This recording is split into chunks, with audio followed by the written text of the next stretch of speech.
BRS के MLA Harish Rao ने 10 मुसलमानों को उम्रा के लिए रवाना किया। साबिक़ा रियासती वज़ीर टी हरीश राव की जानिब से 10 मुसलमानों को उम्रा की अदायगी के लिए रवाना किया गया।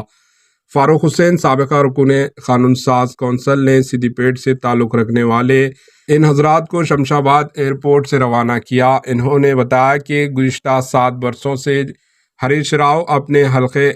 इंतखाब सिद्दीपेट से ताल्लुक़ रखने वाले 10 अफराद को हर साल उम्रा के लिए रवाना कर रहे हैं और जारिया साल भी 10 अफराद की रवानगी का इंतज़ाम किया गया है। सिद्दीपेट से ताल्लुक़ रखने वाले इन मुतमरीन की रवानगी के मौके पर इत्तेफाक से शमशाबाद एयरपोर्ट पहुंचने वाले रुकने असम्बली पायलट रोहित रेड्डी ने भी उम्रा के लिए रवाना होने वालों से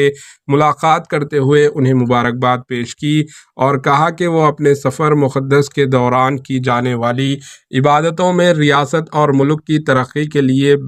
भी खुसूसी दुआ करें। फारूक हुसैन साबिक़ा रुकने क़ानून साज कौंसिल ने इस मौके पर पायलट रोहित रेड्डी से ख्वाहिश की कि वो भी अपने हल्के असम्बली से ताल्लुक़ रखने वाले मुस्तहिक़ीन को उम्रा के लिए रवाना करने के इंतज़ामात करें, जिस पर पायलट रोहित रेड्डी ने ऐलान किया कि मुल्क के मौजूदा माहौल में फ़िरक़ा वाराना हम आहंगी की मिसाल क़ायम करने के लिए वो भी अपने तौर पर जारिया साल से ही हल्के असम्बली तांडूर से ताल्लुक़ रखने वाले 10 मुसलमानों को उम्रा की अदायगी के लिए रवाना करने के लिए इंतज़ामात करेंगे। Bureau report AHN news.